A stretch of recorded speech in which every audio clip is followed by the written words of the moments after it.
दोस्तों आखिर उत्तराखंड ही ऐसी जगह क्यों बनती जा रही है जहां से एक के बाद एक नफरती वीडियो सामने आ रहे हैं। अभी हाल ही में उत्तरकाशी का मामला आपको पता ही होगा कि किस तरह से कथित लव जिहाद के चलते पूरे उत्तरकाशी का माहौल बिगाड़ा गया। मुसलमानों की दुकानों पर चेतावनी लगाई गई और दुकानें खाली करने की बात कही गई। और उसके बाद जो वीडियो सामने आया है वो उत्तराखंड के हरिद्वार के गंगा घाट का है। सबसे पहले आप ये वीडियो देखिए, उसके बाद हम कुछ सवाल यहां पर रखेंगे कि आखिर ये कौन लोग हैं जो उत्तराखंड का और उत्तराखंड के साथ साथ देश का माहौल जो है बिगाड़ना चाहते हैं। क्या इन लोगों को शांति बिल्कुल पसंद नहीं है? आखिर ये अंधभक्त हैं कौन? सबसे पहले ये वीडियो देखिए। वीडियो आपके सामने इससे पहले हो सकता है कि पहुंच चुका हो, लेकिन वीडियो में आप देखेंगे कि किस तरह से हौसले बुलंद हैं। और यहां पर गंगा घाट पर जो परिवार, मुस्लिम परिवार घूमने के लिए आया हुआ था, ये देखिए आप, उनको कैसे आगे बढ़ाया जा रहा है और इस आगे बढ़ाने के शब्दों में कितनी घृणा है। किस तरह से कहा जा रहा है कि निकलो यहां से, खाली करो। क्या इस देश में अब जगहें जो हैं वो धर्म के हिसाब से बांटी जाएंगी? आप देखिए हमारे देश में तमाम ऐसी जगहें हैं जो वो कहलाती तो किसी एक धर्म के हिसाब से, यानी उनके धर्मस्थल कहलाए जाते हैं, लेकिन ऐसी जगहों पर हर एक धर्म के लोग जाते हैं और कभी ऐसा कोई भी विरोध नहीं आया। अब आप सोचेंगे कि ऐसी कौन सी जगहें, मैं उदाहरण के तौर पर आपके सामने कुछ जगहों के नाम रखूंगा और उसके बाद कुछ लोगों के ट्वीट भी आपके सामने रखूंगा कि किस तरह से इस घटना को देख रहे हैं और किस तरह से इस तरह की घिनौनी घटना के भी समर्थन में कुछ कुंठित लोग उतरकर सामने आ गए हैं। अमृतसर में गोल्डन टेम्पल है और आप बाखूबी जानते हैं कि कौन से धर्म से वो जुड़ा हुई जगह है, लेकिन उसके बावजूद भी वहां पर सभी धर्म के लोग जाते हैं, सभी धर्म के लोग वहां पर जो है पहुंचते हैं। कभी किसी का कोई विरोध आपके सामने नहीं आया होगा होता हुआ, कोई ऐसा वीडियो आज तक आया नहीं आया। इसके अलावा आप देखेंगे कि दिल्ली की जामा मस्जिद एक धर्म से जुड़ी हुई है, लेकिन वहां पर भी सभी लोग जाते हैं। ये ऐसी जगह है दोस्तों जहां पर हमारे देश की धरोहर है, जहां पर लोग जाते हैं, वहां पिकनिक के तौर पर भी जाते हैं, देखने के लिए भी जाते हैं, फैमिली को लेकर भी जाते हैं। और उन हमारे देश की धरोहर को क्या इस तरह से बांटा जाएगा? हरिद्वार ये वीडियो आया, इससे पहले आपने देखा होगा कि वहां पर मुस्लिम परिवार नहीं जाते होंगे, लेकिन अभी ऐसी वीडियो क्यों आ रहे हैं? अब इन ऐसे लोग वहां पर क्यों पहुंच रहे हैं जिन्हें दिक्कत हो रही है एक दूसरे से? और ऐसा नहीं है दोस्तों कि सिर्फ मैं गुरुद्वारे की बात कर रहा हूं या मस्जिद की बात कर रहा हूं। मंदिर ऐसे हैं, विशाल मंदिर हैं, और उसी देवभूमि में जहां पर तमाम धर्म के लोग जाते हैं और वहां पर देखते हैं, प्राचीन मंदिरों में आज भी लोग जाते हैं, फैमिली को लेकर जाते हैं। आस्था अपनी जगह है, आस्था उनकी अपनी जगह है, लेकिन उसके बावजूद भी लोग वहां पर जाते हैं और कभी विरोध नहीं हुआ। लेकिन अब ऐसी क्या वजह है जो विरोध हो रहा है? हालांकि इस मामले को लेकर पुलिस अभी भी जांच में जुटी हुई है और हो सकता है कि कार्रवाई हो। उम्मीद तो यही करेंगे कि ऐसे लोगों पर सख्त कार्रवाई होनी चाहिए और ऐसी कार्रवाई होनी चाहिए ताकि एक नजीर बने, ताकि किसी भी धर्मस्थल पर जाकर इस तरह का हुड़दंग करते हुए, गुंडाई करते हुए ये नजर नहीं आए। तो ये तमाम धर्मस्थल मैंने गिनवाए, हालांकि ये धर्मस्थल हैं, लेकिन वहां पर सभी लोग जाते हैं और कभी कोई ऐसा वीडियो सामने नहीं आया है कि उनको रोका जाए। एक तस्वीर और मैं आपके सामने रखने वाला हूं। ये तस्वीर आप देखिए, ये काफी ज्यादा वायरल हो रही है इस घटना के बाद से।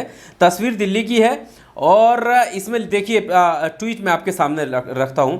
इसमें लिखा जा रहा है कि पहली फोटो में रमेश वाल्मीकि हैं जो मस्जिद में सो रहे थे, लोग आए, नमाज पढ़ी और चले गए, किसी ने नहीं जगाया। दूसरी फोटो हरिद्वार से है जिसमें गंगा किनारे घूम रहे मुस्लिमों से एक अंधभक्त ने अभद्रता की और उन्हें वहां से जाने को मजबूर किया। धर्म के नाम पर आतंक का ये स्वरूप बर्दाश्त नहीं है। ये तस्वीर भी काफ़ी ज़्यादा वायरल हो रही है और इससे पहले भी ये तस्वीर वायरल हो रही थी। एक पत्रकार हैं जिन्होंने एक लंबी पोस्ट इस तस्वीर को लेकर लिखी थी और कहा था कि थक के गर्मी के मौसम में जब इन्हें थकान हुई थी तब ये रमेश वाल्मीकि मस्जिद में सो गए थे, जिसके बाद उन्होंने देखा था कि बारी बारी से लोग आ रहे थे, नमाज पढ़ रहे थे और इन्हें बिना जगाए जा रहे थे। किसी ने नहीं कहा कि ये कौन लोग हैं, कौन शख्स है, क्यों लेटा है यहाँ पर, किसी ने इनको नहीं छेड़ा था। और अब जैसे ही ये घटना सामने आई तो फिर से ये तस्वीर दोबारा से वायरल होने लगी। तो समझाने का प्रयास यही है कि अगर इसमें जो ये वीडियो वायरल हो रही है, इसमें क्या दिखाने का प्रयास किया जा रहा है? क्या इसमें हिंदू धर्म का अपमान नहीं हो रहा है? क्या बाकी तमाम बहुसंख्यक समाज के लोगों को खड़ा नहीं होना चाहिए कि इस तरह से धर्म की आड़ में किसी दूसरे मजहब के लोगों को, धर्म के लोगों को कैसे वहाँ पर भगाया जा रहा है? क्या इससे हमारे धर्म की बदनामी नहीं है? उनको खड़ा नहीं होना चाहिए? ये सवाल है। तो हम इस देश की जो धरोहर है, इन लोगों को नहीं पता कि ये देश में जो धरोहर है हमारी साझी शहादत और साझी विरासत है। इनको नहीं पता कि यहाँ पर राम प्रसाद भी बिस्मिल है। इनको नहीं पता कि किस तरह से हम एक साथ त्यौहार मनाते हैं, एक साथ जो है सारी चीज़ें करते हैं। उसके बावजूद कुछ कुंठित मानसिकता के लोग हैं जो धर्म के नाम पर, और ये धर्म के नाम पर ही हो रहा है कि यहाँ पर, क्योंकि ये धर्म स्थल जो है, ये गंगा घाट है या ये जो जगह है वो हिंदुओं की है, यहाँ पर सिर्फ हिंदू ही आ सकते हैं। सिर्फ हिंदू मतलब सिख भी नहीं पहुँच सकता, मुस्लिम भी नहीं पहुँच सकता, ईसाई भी नहीं पहुँच सकता और नास्तिक भी नहीं पहुँच सकता। सिर्फ हिंदू ही पहुँच सकता है या सनातन धर्म का पहुँच सकता है। आखिर कहना क्या चाहते हैं? मुझे लगता है कि ऐसे लोगों के खिलाफ सबसे पहले उस बहुसंख्यक समाज को खड़े होना चाहिए, उस हिंदू समाज को खड़े होना चाहिए जो जिस सनातन में सबका जो है वेलकम लिखा हुआ है, स्वागत लिखा हुआ है। आखिर कैसे ये उसी धर्म का नाम लेकर उसको बदनाम करने की कोशिश कर रहे हैं। और आप बखूबी जानते हैं कि इस तरह के जब वीडियो आते हैं तो कैसा माहौल जो है देश भर में, किस तरीके का संदेश जाता है। और चंद लोग हैं दोस्तों, ऐसा नहीं है कि सारे, और ये चंद लोग जो है पूरी कम्युनिटी को बदनाम करने का काम करते हैं। जाकिर अली त्यागी पत्रकार लिख रहे हैं कि हरिद्वार की गंगा घाट पर मुस्लिम परिवार घूमने आया था। अक्सर वहां हर जाति समुदाय के लोग जाते हैं, लेकिन अब नहीं जा पाएंगे क्योंकि वहां से अब मुस्लिम परिवार को भगाया जा रहा है और कहा जा रहा है कि यहां सिर्फ हिंदू ही आ सकते हैं। ये लीजिए, गंगा जमनी तहजीब के मुंह पर तमाचा लग रहा है। वो गंगा जमनी तहजीब जिसके सहारे हम आगे बढ़ रहे हैं, और उस गंगा जमनी तहजीब के मुंह पर जो है तमाचा लग रहा है। अब ये देखना होगा, क्योंकि जैसे एक आध अगर ऐसा वीडियो सामने भी आता है ना दोस्तों, तो फिर आगे तक के लिए जो लोग आने वाले होते हैं उनको भी डर लगने लगता है, उनको घबराहट होती है कि कहीं कोई विरोध ना करने लगे। अब तक ऐसा नहीं हुआ था, लेकिन अब जब ये वीडियो आया है तो आगे की स्थिति कैसे रहने वाली है ये आने वाला वक्त बताएगा। उम्मीद यही है कि प्रशासन अगर इन लोगों पर सख्ती से निपटेगा तो इस तरह की कोई भी वारदात नहीं होगी। पत्रकार शोभना यादव लिख रही है कि इन नफरती लोगों का दिमाग खराब हो गया है। अशोक कुमार आईपीएस को टैग किया है, हरिद्वार पुलिस को टैग करते हुए कहा है कि कृपया एक्शन लीजिए। तो ये हालांकि अब मैं आपके सामने एक ट्वीट और रखता हूं, बेहद ही शर्मनाक ट्वीट है इस मामले को लेकर। जैसा मैंने शुरुआत में बताया कि ऐसी घटना को लेकर भी लोग समर्थन में आने लगे हैं। ये देखिए, पंडित श्रीकांत उपाध्याय लिख रहे हैं कि पवित्र गंगा घाट पर गंदगी फैला रहे जिहादियों को भगाया गया। जब मक्का में गैर मजहब वालों के जाने पर प्रतिबंध है तो सनातनियों के पवित्र स्थानों पर गैर सनातनियों के प्रवेश पर प्रतिबंध होना चाहिए। सराहनीय कार्य, समर्थन दें व सनातनी भाई जुड़ते रहें। अब इसमें मक्का कहाँ से आ गया?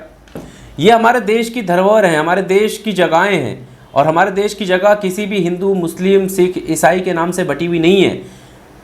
यहाँ पर किसी दूसरे देश का उदाहरण देना का क्या मतलब है? और आप इनके ट्वीट से समझ सकते हैं कि इन्हें कितनी ज़रूरत है भारत के इतिहास को पढ़ने की, हिस्ट्री को पढ़ने की। जब हम आज़ादी के लिए लड़ रहे थे तो साझी शहादत और साझी विरासत के साथ जो है आगे बढ़ रहे थे। कैसे यहाँ पर सारे लोगों ने एक साथ रहकर जो है देश के लिए लड़ा था, देश की आज़ादी के लिए लड़ा था, और ये आज हमारे देश की जगहों को बांटने की कोशिश कर रहे हैं धर्म के आधार पर। सोचिए कि हमारे देश को किस तरफ लेकर जाने का प्रयास कथित तौर पर किया जा रहा है। हालांकि ऐसा नहीं है कि ये चंद लोग, मुट्ठी भर लोग ऐसा कुछ कर भी पाएंगे। ये चंद दिनों की बात है, ये चंद दिनों की बात है। जैसे ही जब स्थिति बदलती है ना तो अपने आप सब सही होने लगता है और ऐसे लोगों पर कार्रवाई होने लगती है। बहरहाल अब देखते हैं कि आगे इन पर क्या कार्रवाई होगी। इस वीडियो में सिर्फ इतना ही। अगर आपको इस तरह की एनालिसिस पसंद है तो आप AR न्यूज़ इंडिया को सब्सक्राइब ज़रूर कीजिएगा दोस्तों। शुक्रिया।